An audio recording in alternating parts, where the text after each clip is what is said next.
Manau, kad pasiruošėm gerai, išanalizavom Kibirkšties žaidimą. Ir paprasčiausiai dabar tik reikia viską padaryti, tą, ką mes esam sutarę ir kaip gintis, kaip pult visas detalės, smulkmenas. Labai daug priklausys nuo smulkmenų. Sakykit, kaip jūs vertinat tą dalyką iš anksto atvykti į finalinį ketvirtą, turėti treniruotę ir taip toliau? Manau, kad vertinu gerai, nes yra du dalykai, vadinkim. Tai priprantam prie salės, nes tikrai čia yra ir kieti lankai, palyginus negu su mūsų salė.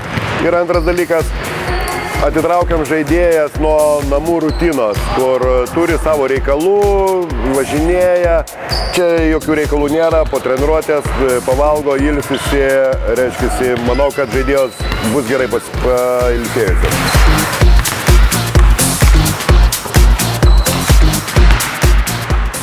Sunku žiūrėti šalies, kaip komanda treniruojasi ir negali prisidėti prie pergalių. Noriu žaisti. Noriu labai tą aikštelę, noriu padėti panelėm laimėti ir noriu pagreičiau grįžti. Kada grįžti? Kada išbėgsi? Tikiuosi dar šiais metais.